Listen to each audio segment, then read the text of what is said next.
نحمده ونصلي على رسوله الكريم اما بعد فقد قال الله تبارك وتعالى كما ورد 3 مرات في القرآن اعوذ بالله من الشيطان الرجيم بسم الله الرحمن الرحيم هو الذي ارسل رسوله بالهدى ودين الحق ليظهره على الدين كله صدق اللہ العظیم۔ رب اشرح لی صدری ویسر لی امری واحلل عقدۃ من لسانی یفقہوا قولی۔ اللہم ربنا الہمنا رشدنا واعذنا من شرور انفسنا۔ اللہم ارنا الحق حقا وارزقنا اتباعہ وارنا الباطل باطلا وارزقنا اجتنابہ۔ اللہم وفقنا لما تحب وترضى آمین یا رب العالمین۔ آپ کو معلوم ہے کہ ہمارا درس چل رہا ہے سورۃ الصف کا۔ سورۃ الصف کی 8 آیات ہم پڑھ چکے ہیں۔ 4 آیتوں پر مشتمل یہ 2 حصے ہیں۔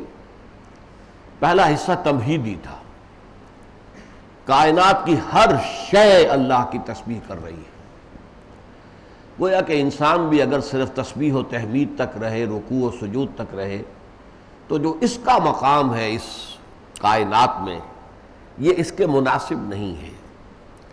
اس سے اللہ تعالیٰ کو کچھ مزید مطلوب ہے، اسے خلافت عطا کی گئی ہے، خلیفۃ اللہ فی الارض، لہذا اس کا اپنے مقام و مرتبے کے اعتبار سے اس کا فرض خصوصی کوئی اور ہے۔ اس کے لیے میں نے آپ کو اقبال کے دو اشعار جو ہیں وہ سنائے ہیں۔ یا وسعت افلاک میں تکبیر مسلسل، یا خاک کی آغوش میں تسبیح و مناجات، وہ مسلک مردان خداگاہ خدا مست، اور یہ مذہب ملا و جمادات و نباتات۔ صرف تسبیح و تحمید اور صرف رکوع و سجود کہ ملا کا اور جمادات و نباتات کا یہ مذہب ہے۔ اصل میں مردان خداگاہ جو اپنے مقام سے واقف ہوں اور خدا مست، اللہ تعالیٰ کی محبت اور عشق کے اندر مست ہو، ان کے لیے تو تکبیر ہو اللہ کی تکبیر، اللہ کے بڑے ہونے کا، سب سے بڑے ہونے کا اعلان، اور پھر اس کی بڑائی کا نفاذ، اس کو قائم کرنا۔ اس قائم کرنے میں چاہے جانیں دینی پڑیں، گردنیں کٹوانی پڑیں۔ اس کے لیے پھر علامہ کے وہ 2 اشعار، مقام بندگی دیگر مقام عاشقی دیگر۔ ایک تو بندگی ہے، وہ تو ملائکہ بھی کر رہے ہیں، جمادات بھی، نباتات بھی، ہر شے کر رہی ہے۔ مقام بندگی دیگر مقام عاشقی دیگر، اللہ سے اگر محبت ہے تو اس کا مقام کچھ اور ہے۔ ز نوری سجدہ می خواہی، ز خاکی بے شذاں خواہی، چنا خود را نگہداری کہ بائی بے نیازی ہا۔ اے اللہ تو بے نیاز ہے، تجھے کسی کی کوئی ضرورت اور احتیاج نہیں ہے۔ اس کے باوجود شہادت بر وجود خود سے خون دوستاں خواہی، تو چاہتا ہے کہ تیرے دوست اپنے خون سے گواہی دیں کہ واقعتاً وہ تجھی کو بڑا سمجھتے ہیں، تجھی کو اپنا مطلوب و مقصود مانتے ہیں۔ اس پر پھر یہ ہے کہ ڈانٹ بھی پلا دی گئی، یا ایھا الذین آمنوا لما تقولون ما لا تفعلون، کیوں کہتے ہو جو کرتے نہیں۔ اللہ تعالیٰ کے عشق اور محبت کے دعوے اور رسول کے عشق کے دعوے، لیکن عمل تمہارا جو ہے ان کے سراسر منافی ہے۔ کبر مقتا عند اللہ ان تقولوا ما لا تفعلون، یہ نوٹ کر لو کہ اللہ تعالیٰ کی بیزاری میں شدت پیدا کرنے والی بات ہے یہ کہ تم کہو اور دعوے کرو جو کرتے نہیں۔ اچھا جاننا چاہتے ہو اللہ تعالیٰ کن سے محبت کرتا ہے؟ ان اللہ یحب الذین یقاتلون فی سبیلہ صفا کانہم بنیان مرصوص۔ اللہ کو تو اپنے ان بندوں سے محبت ہے جو اس کی راہ میں جنگ کرتے ہیں، صفیں باندھ کر گویا کہ سیسا پلائی ہوئی دیوار ہے۔ یہ 4 آیات تمہیدی۔ پھر 4 آیات ایک مثال، نشان عبرت کہ دیکھو تم سے پہلے اے مسلمانوں، بنی اسرائیل تھے اسی مقام پر فائز جس پر آج تمہیں فائز کیا گیا ہے۔ ان کا رویہ کیا رہا جس کی بنا پر وہ راندہ درگاہ ہو گئے، ملعون ہو گئے، مغضوب ہو گئے، مردود ہو گئے۔ تو ان کا تاریخ کے 3 ادوار کے حوالے سے کردار۔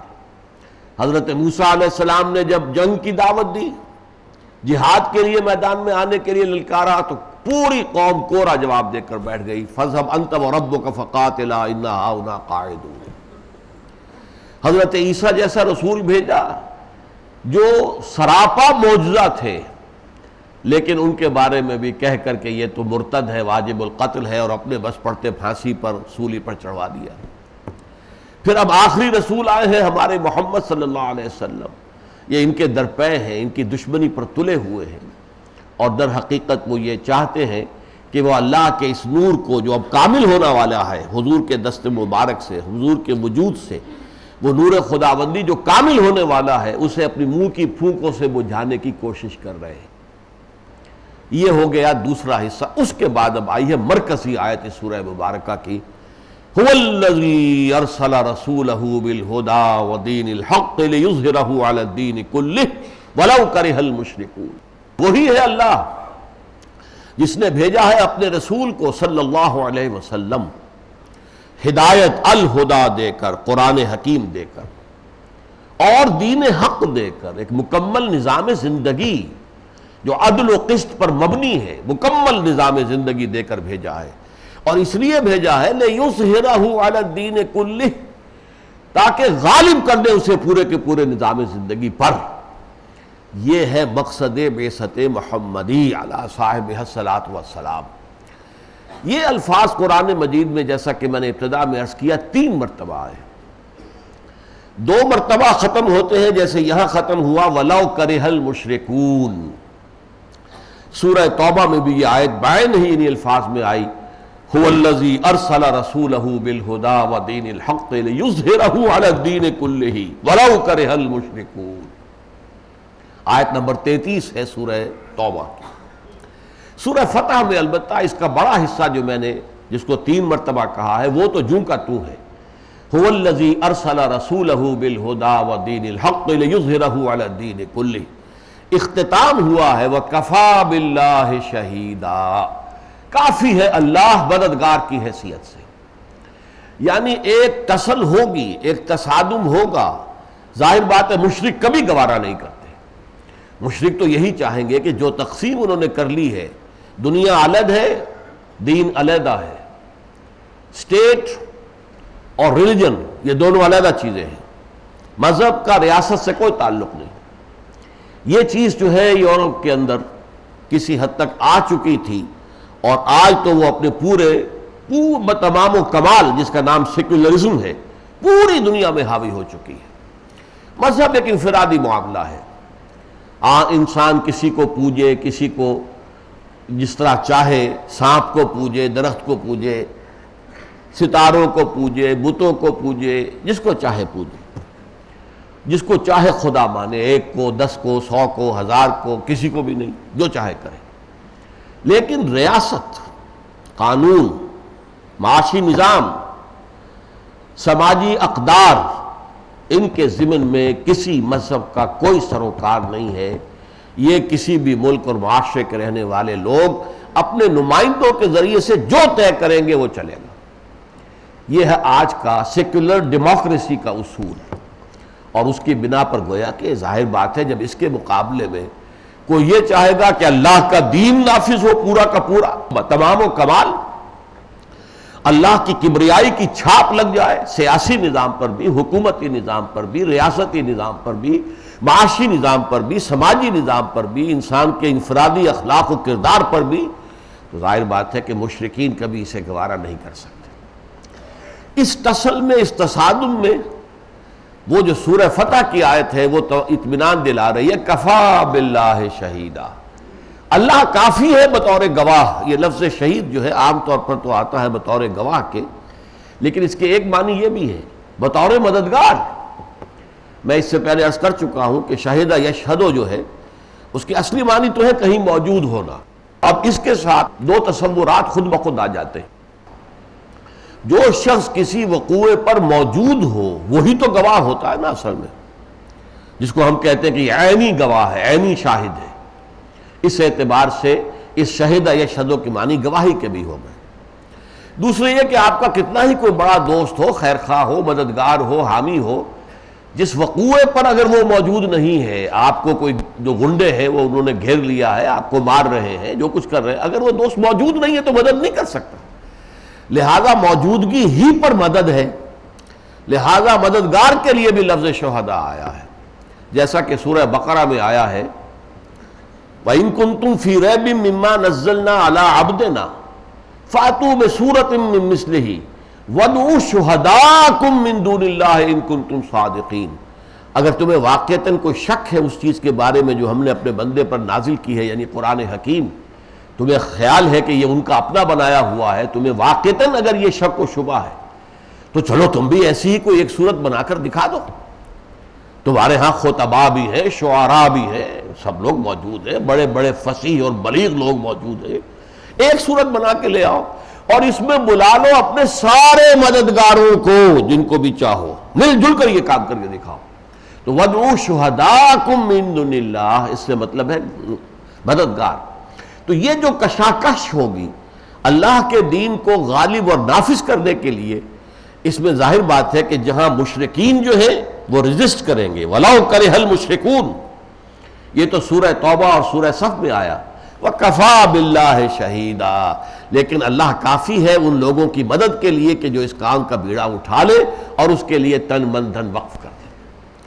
اب یہاں خاص طور پر سب سے پہلی بات جو میں چاہوں گا کہ آپ نوٹ کر لیں وہ یہ ہے، یہ الفاظ مبارکہ قرآن حکیم میں حضور صلی اللہ علیہ وسلم کے لیے 3 مرتبہ ہے، جیسا کہ ابھی میں نے بتا دیا، سورہ صف میں بھی ہے جو ہم پڑھ رہے ہیں، سورہ توبہ میں بھی ہے، سورہ فتح میں بھی ہے، لیکن کسی اور نبی یا رسول کے لیے 1 مرتبہ بھی نہیں آئے۔ تو یہ بانی خیز بات ہے یا نہیں؟ اس کا کوئی دور رس نتیجہ نکلتا ہے یا نہیں؟ وہ نتیجہ ہے جو میں نے اپنی کتاب نبی اکرم صلی اللہ علیہ وسلم کا مقصد بعثت اور آپ کے انقلاب کا اساسی منہاج، بنیادی طریقہ کار نامی میری کتاب ہے، اس میں میں نے 3 جو ہے مقالے جو ہے اس میں شامل ہیں۔ مرکزی مقالہ جو ہے وہ اسی آیت کے بارے میں، لیکن اس سے پہلے میں نے واضح کیا ہے کہ دیکھیے، ایک ہے نبوت اور رسالت کا بنیادی مقصد، ایک ہے نبوت اور رسالت کا تکمیلی مقصد، ان دونوں میں بڑا فرق ہے۔ بنیادی مقصد کیا ہے نبوت اور رسالت کا؟ دعوت کے ذریعے، تبلیغ کے ذریعے، نصیحت کے ذریعے، وہ دعوت جو بالحکمت بھی ہو، وہ دعوت کے جو موعظہ حسنہ کے طور پر بھی ہو، وہ دعوت کے جس میں مخالفین کے ساتھ مناظرہ اور مجادلہ بھی ہو تو خوبصورتی کے ساتھ ہو، اس دعوت کے ذریعے سے اتمام حجت کر دینا کہ قوم یہ نہ کہہ سکے قیامت کے دن اللہ کی عدالت میں کہ اللہ ہم تک تو تیرا پیغام پہنچا ہی نہیں۔ یہ بنیادی مقصد ہے تمام نبیوں اور رسولوں کا، رسلا مبشرین و منذرین لئلا یکون للناس علی اللہ حجۃ بعد الرسل وکان اللہ عزیزا حکیما۔ سورہ نساء کی اس آیت میں بات واضح کر دی گئی، ہم نے اپنے رسولوں کو مبشر اور نذیر بنا کر بھیجا تاکہ لوگوں کے پاس کوئی دلیل باقی نہ رہ جائے اپنی غلط روی کے لیے۔ رسولوں کے آنے کے بعد رسولوں نے کیا تم پر واضح نہیں کر دیا تھا؟ الم یاتکم رسل منکم یتلون علیکم آیات ربکم وینذرونکم لقاء یومکم ھذا قالوا بلی ولکن حقت کلمۃ العذاب علی الکافرین۔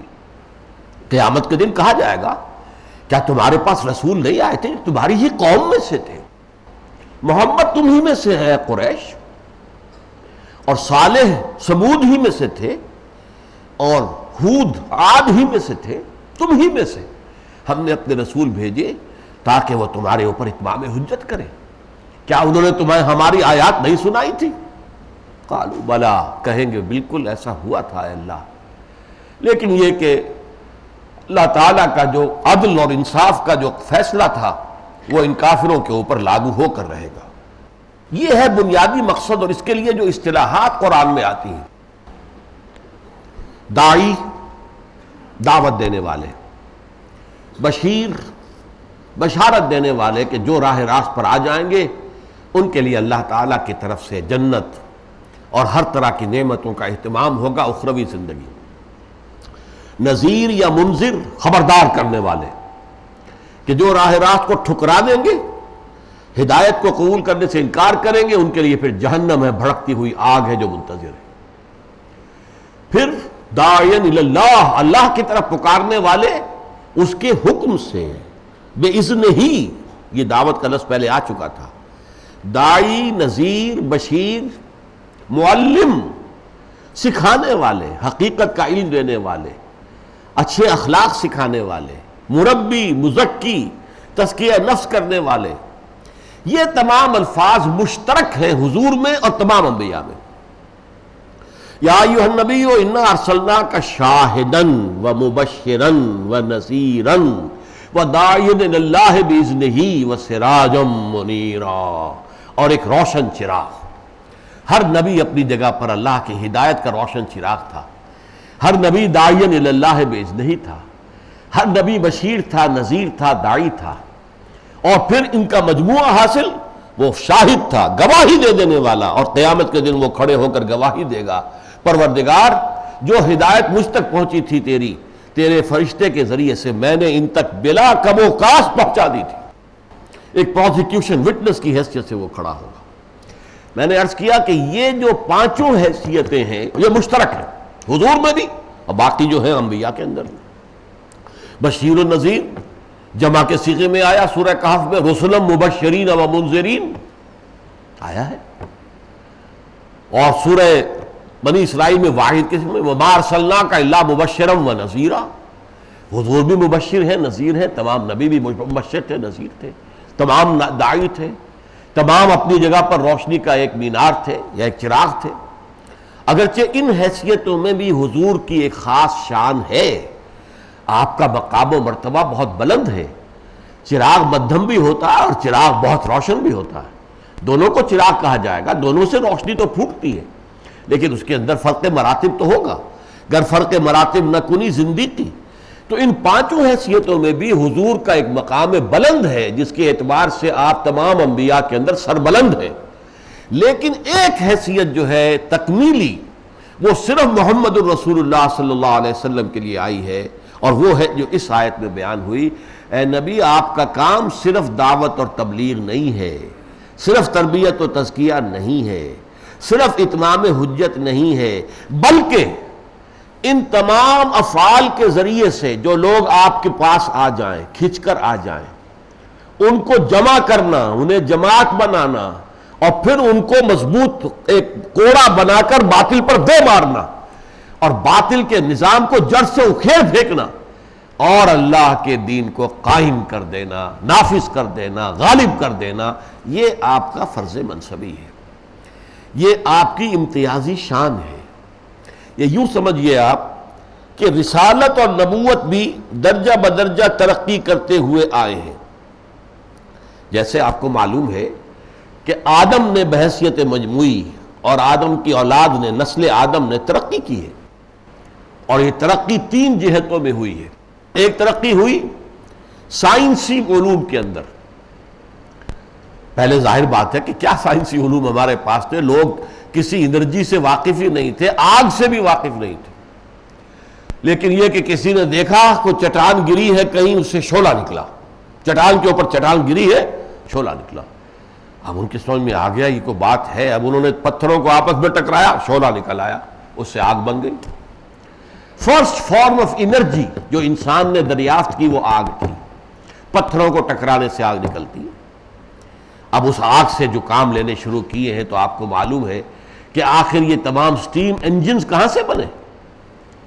کسی نے دیکھا کہ کوئی ہنڈیا جو ہے وہ چولہے پر رکھی ہوئی تھی، اس کے اوپر ڈھکنا بھی ہے، نیچے آگ جل رہی ہے، اور وہ کیا کر رہا ہے کہ وہ ڈھکنا جو ہے اوپر ہل رہا ہے۔ بھائی اس کو کون ہلا رہا ہے؟ کوئی جن ہے، بھوت ہے، کیا ہے؟ معلوم نہیں، وہ آگ کی وجہ سے ہنڈیا میں سٹیم بن رہی ہے، بھاپ بن رہی ہے، بھاپ اٹھا رہی ہے اس کو۔ معلوم ہوا بھاپ کے اندر طاقت ہے، اب سٹیم انجنز بن گئے۔ یہ سارا کچھ جو ہوا ہے رفتہ رفتہ رفتہ رفتہ رفتہ رفتہ، اور آج وہ ٹیکنالوجی اس جگہ تک پہنچ گئی ہے کہ علامہ اقبال نے تو آج سے 60-70 سال پہلے کہا تھا کہ عروج آدم خاکی سے انجم سہمے جاتے ہیں، کہ یہ ٹوٹا ہوا تارا مہ کامل نہ بن جائے۔ یہ دو انسان کہاں تک پہنچ جائے گا؟ سورج کے چاند کے اوپر تو یہ اپنے قدم جو ہے وہ پہنچا چکا ہے، بلکہ کہیے کہ چاند کو اپنے قدموں تلے رونق چکا ہے انسان. کہاں سے کہاں تک انسان پہنچ رہا ہے، ٹیکنالوجی کہاں سے کہاں پہنچ گئی ہے، انفارمیشن ٹیکنالوجی آسمان سے باتیں کر رہی ہے. کیا ہو رہا ہے؟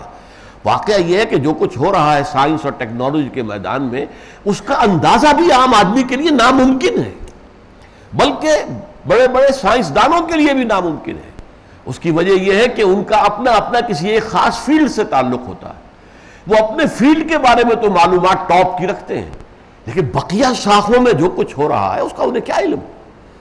تو ایک تو یہ ہے تدریجاً ترقی ہوئی. دوسری انسان کے فہم میں، فکر میں، سوچ میں، فلسفیانہ اس کی سوچ، اس میں بھی رفتہ رفتہ رفتہ رفتہ رفتہ رفتہ ترقی ہوئی. سوچنا شروع کیا یہ کائنات کیا ہے، میں کون ہوں، میری حیثیت کیا ہے، میری زندگی کیا ہے. یہ زندگی صرف جو ہے بس پیدائش سے لے کر موت تک ہے، یا پیدائش سے پہلے بھی کہیں میرا وجود تھا؟ اچھا پتہ چل گیا پیدائش سے پہلے بھی 9 ماہ اپنی والدہ کے پیٹ میں رہا تھا، پھر اس سے پہلے بھی کوئی وجود تھا کہ نہیں تھا، اور مرنے کے بعد بھی کوئی وجود ہوگا کہ نہیں ہوگا. یہ پوری کائنات، یعنی ٹیکنیکل اور سائنٹیفک نالج تو بڑھ رہا تھا قدم بقدم قدم بقدم قدم بقدم قدم بقدم، لیکن انسان کے اندر ایک ارج تھی کہ پوری حقیقت کو ایک دم جانے. اس کائنات کی حقیقت کیا ہے، حیات انسانی کی حقیقت کیا ہے، خیر کی حقیقت کیا ہے، شر کی حقیقت کیا ہے، علم کی حقیقت کیا ہے، کیا سورسز ہیں علم کے، وغیرہ وغیرہ. اس میں یہ کہ انسان کی فلسفیانہ ترقی ہوتی رہی. اور تیسرے نمبر پر نظام انسانی. پہلے کیا تھا؟ رہتے تھے اپنی اپنی غاروں کے اندر، اپنے غار کا ہر ایک بادشاہ تھا. عام جو monarch of all I survey. کوئی تعلقات آپس میں تھے ہی نہیں، نہ کوئی میونسپلٹی تھی، نہ کوئی سڑکیں تھیں، نہ کوئی گلیوں کے اندر روشنی کا اہتمام، تو کچھ بھی نہیں، گلیاں ہی نہیں تھی. لیکن یہاں سے آگے بڑھے تو پھر پہلے ایک خاندانی نظام وجود میں آیا، خاندانی نظام سے آگے بڑھ کر قبائلی نظام وجود میں آیا، پھر کئی قبیلوں نے ایک شہر میں آ کر رہنا شروع کیا تو سٹی سٹیٹس، شہری ریاستیں وجود میں آئیں، پھر بڑی بڑی عظیم مملکتیں اور سلطنتیں، سلطنت روما، سلطنت کسرا، عظیم سلطنتیں. تو اس طریقے سے انسان کی ترقی ہوتی چلی آئی ہے کہ ایک نظام زندگی کا تصور پیدا ہو گیا. پہلے نظام کا کوئی تصور ہی نہیں تھا، انڈیویجول کا معاملہ تھا. انڈیویجول اخلاق بھی ہوتے تھے کہ بھئی زبان دے دی ہے، اب بات تو پوری کرنی ہے، چاہے نقصان ہو رہا ہے کوئی بات نہیں، ہم نے وعدہ کیا تو وعدہ پورا کرنا ہے. یہ انڈیویجول اخلاق ہے. سچ تو بولنا ہی بولنا ہے، چاہے اس میں نقصان ہو رہا ہو، جھوٹ تو نہیں بولنا ہے چاہے اس سے فائدہ ہو رہا ہو، والدین کی خدمت تو کرنی ہی کرنی ہے. یہ سارے جو ہے بیسک ہیومن موریلٹی جس کو ہم کہیں گے یہ تو تھے. ان نظام کی بات نہیں تھی، سیاسی نظام کیا ہو، اختیار کس کے ہاتھ میں ہو، قانون کون بنائے گا، معاشی جو بھی ذرائع ہیں زمین کے اندر اللہ نے پیدا کیے ان کا کیا نظام ہوگا، who will own them، افراد اون کریں گے یا پوری اجتماعیت اون کرے گی، پوری ریاست اون کرے گی، یہ سارے معاملات آنے چاہیے. اور یہ سارا نظام زندگی جب سے بننا شروع ہوا ہے تو اس وقت وہ ہے حضور صلی اللہ علیہ وسلم کی بعثت ہوئی ہے. اس نظام دین حق کو مکمل کر کے دیا گیا، اور دین حق کی طرف سے اتمام حجت اس کے بغیر نہیں ہو سکتا کہ اس کو قائم کر کے اس کی ایک نظیر، اس کا ایک نمونہ دکھا دیا جائے. ورنہ تو آپ کہہ سکتے صاحب نظام تو انہوں نے بڑا اچھا پیش کیا، لیکن یہ انہونی بات ہے، یہ تو اچھی شاعری ہم کہہ سکتے ہیں اسے. جیسے آپ کو معلوم ہے افلاطون نے کتاب لکھی دی ریپبلک. یوں سمجھیے کہ پہلا تصور جمہوریت کا، ریپبلکنزم کا، وہ افلاطون نے دیا تھا، حضرت مسیح سے بھی 400 برس پہلے، آج سے 2500 برس پہلے.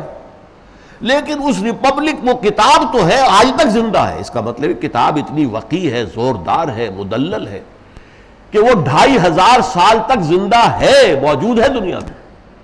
لیکن وہ نظام ایک دن کے لیے بھی کہیں قائم نہیں ہوا. تو اسے کیا کہیں گے؟ یوٹوپیا ہے، یہ ایک خیالی جنت ہے، ایک تصور ہے، یہ انہونی بات ہے، ہوا ہی نہیں کبھی ایسا. اسی طرح سوچئے کہ حضور نے اگر فرمایا سید القوم خادمہم، قوم کا سردار تو ان کا خادم ہوتا ہے، تو لوگ کیا کہتے ہیں؟ اچھی شاعری ہے، بہت عمدہ پیس آف پوئٹری، بہت عمدہ بات کہی ہے، لیکن کوئی ہونے والی بات تو نہیں نا۔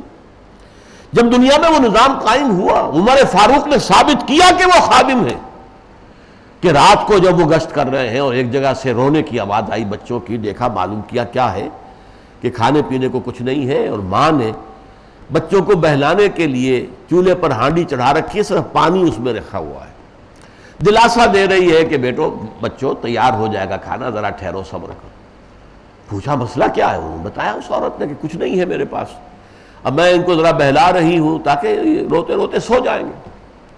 اب وہ اللہ کا بندہ امیر المومنین خود گیا ہے بیت المال سے آٹے کی بوری لے کر، اپنے کندھے پر رکھوائی ہے خادم سے۔ خادم نے کہا بھی ہے کہ حضرت میرے کندھے پر رکھ دیجئے، میں لے جاؤں گا۔